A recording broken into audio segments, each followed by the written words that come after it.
સમાચાર સામે આવી રહ્યા છે। અમદાવાદમાં હોટલ તાજ સ્કાયલાઇનને ધમકી મળી છે। હોટલ તાજ સ્કાયલાઇનને ધમકી મળી છે। હોટલ તાજ સ્કાયલાઇનને બોમ્બથી ઉડાવી દેવાની ધમકી મળી।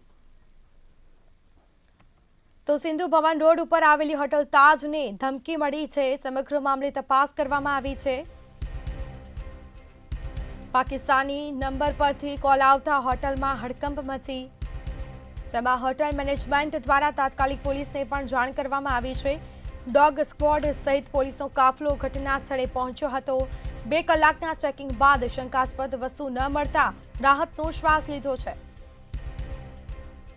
સમગ્ર પ્રકરણમાં સરખેજ પોલીસ સ્ટેશનમાં નોંધાઈ છે ફરિયાદ। પોલીસ ફરિયાદના આધારે કેસની તપાસ વધુ હાથ ધરી છે। વધુ તપાસ શરૂ કરવામાં આવી છે। સિંધુ ભવન રોડ ઉપર આવેલી હોટલ તાજની ધમકી મળી। હોટલ તાજ સ્કાયલાઇનને બોમ્બથી ઉડાવી દેવાની ધમકી મળી હોવાનું સામે આવ્યું છે। સમગ્ર મામલે તપાસો કરવામાં આવી હતી, જેમાં પોલીસ ફરિયાદ પણ દાખલ કરવામાં આવી છે। પોલીસે સમગ્ર મામલે અલગ અલગ દિશાઓમાં તપાસનો દોર શરૂ કર્યો।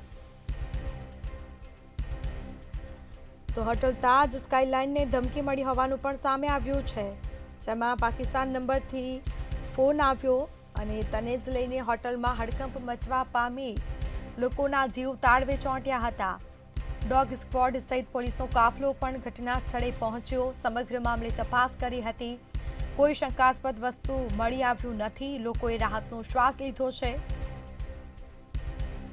પોલીસ ફરિયાદના આધારે કેસની વધુ તપાસ હાથ ધરી। તો હોટલ તાજ સ્કાયલાઇનને બોમ્બથી ઉડાવી દેવાની ધમકી મળી છે। હોટલ તાજ સ્કાયલાઇનને ધમકી મળી હોવાનું સામે આવ્યું છે।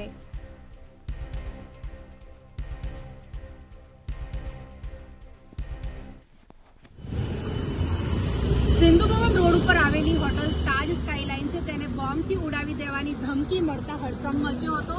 પાકિસ્તાની નંબર ઉપરથી રિસેપ્શનિસ્ટ ઉપર કોલ આવ્યો હતો અને 5 મિનિટની અંદર હોટલ ખાલી કરી દો, નહીં તો બોમ્બથી ઉડાવી દઈશું તેવી ધમકીનો કોલ મળતા જ હોટલ મેનેજમેન્ટ દ્વારા તાત્કાલિક પોલીસનો સંપર્ક કરાયો હતો અને ડોગ સ્ક્વોડ સહિત પોલીસનો જે કાફલો જે છે તે ઘટના સ્થળે પહોંચ્યો હતો અને હોટલમાં 2 કલાક સુધી ચેકિંગ ચાલ્યું હતું અને ત્યારબાદ કોઈ પણ પ્રકારની શંકાસ્પદ વસ્તુ ના મળતા પોલીસે રાહતનો શ્વાસ લીધો હતો। ત્યારે આ સિંધુ ભવન રોડ ઉપર આવેલી ખૂબ જ ફેમસ સ્કાયલાઇન હોટલ છે અને આ હોટલને જ્યારે ધમકી મળી છે ત્યારે સમગ્ર પ્રકરણમાં હોટલ મેનેજમેન્ટ દ્વારા સરખેજ પોલીસ સ્ટેશન ખાતે ફરિયાદ પણ નોંધાવવામાં આવી છે અને હવે પોલીસ જે છે તે આગળની તપાસ શરૂ કરશે। ત્યારે જો વાત કરવામાં આવે તો ગઈકાલે અહીંયા જે છે તે પોલીસનો કાફલો પણ ખડકી દેવામાં આવ્યો હતો અને મેનેજમેન્ટ જે છે હોટલ મેનેજમેન્ટ તેમના દ્વારા પણ હવે આ જે હોટલ છે તેની સુરક્ષામાં વધારો કરવામાં આવ્યો છે। જોકે 2 કલાક સુધી સઘન ચેકિંગ ચાલ્યું હતું અને ચેકિંગમાં કોઈ પણ શંકાસ્પદ વસ્તુ મળી નથી। ત્યારે